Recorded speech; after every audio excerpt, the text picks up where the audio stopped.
Sobat Lifestyle One, kembali lagi bersama saya Fitri di Tanya Dokter Plus yang khusus membahas seputar seksualitas. Dan seperti biasa di sebelah saya sudah ada Dr. Haikal Ansyari dari Asosiasi Seksologi Indonesia. Apa kabar dokter? Fitri, apa kabar? Baik ya. Dan kita sudah memilih list pertanyaan. Jadi kita memilih satu di setiap episodenya. Dan untuk episode kali ini pertanyaannya adalah posisi seks yang paling disukai wanita itu apa saja dok? Yang bisa bikin wanita lemas. Oke, silakan dijawab Ya, dokter. ini posisi menentukan prestasi ya. Iya. Jadi ada dua faktor. Yang pertama faktor fisik ya.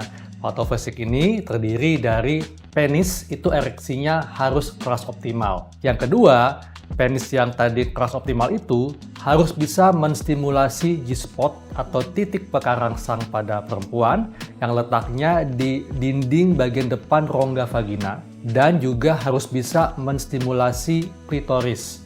Klitoris adalah bagian dari alat kelamin perempuan yang banyak mengandung saraf bebas. Jadi ini sangat sensitif. Yang kedua, faktor psikis. Nah, faktor psikis ini tentunya mesti ada keterlibatan emosional antara kedua pihak ya. Jadi mesti dilandasi oleh cinta. Dan untuk membangunnya pada saat berhubungan itu diiringi dengan kata-kata romantis, kata-kata saling memuji. Jadi ini akan membuat suasana bercinta menjadi lebih indah lagi. Indah, oke. Ya. Dan posisi yang memang bisa membuat perempuan kelepek ya atau lemas tadi, yang pertama adalah posisi misionari. Oh, misionari. Ya, jadi itu? posisi ini perempuan berbaring terlentang ya dengan kedua kaki membuka, ditekuk dan yang laki-laki ada di atas. Nah, posisi ini supaya lebih optimal dapat disangga dengan bantal di bawah pinggul perempuan.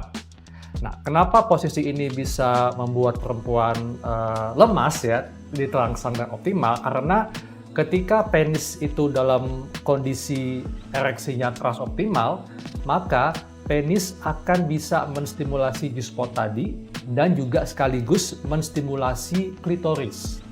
Jadi dapat dua-duanya, ya. Dan yang kedua, posisi woman on top. Nah, posisi ini sebetulnya sangat menyenangkan bagi perempuan. Kenapa? Karena perempuan ini memegang kendali.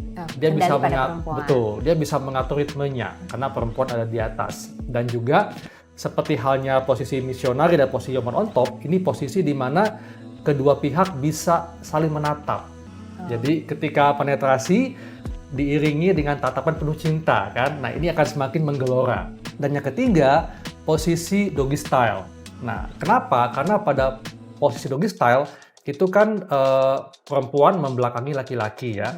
Dan laki-laki itu kalau misalnya ereksinya keras optimal, di mana laki-laki kan kalau begitu ereksinya keras optimal maka akan melengkung ke atas tuh ya. Nah, pada saat posisi doggy style maka penis ini dia bisa sekaligus merangsang klitoris dan juga G-spot tadi. Kalau dia memang ereksinya melengkung ke atas ya. Tapi memang kelemahannya dengan posisi doggy style itu tidak bisa saling menatap. Ya. Karena membelakangi satu pihak. Dan yang keempat, posisi spooning. Jadi seperti sendok. Jadi yang sama, yang laki-laki itu ada di belakang perempuan. Ya.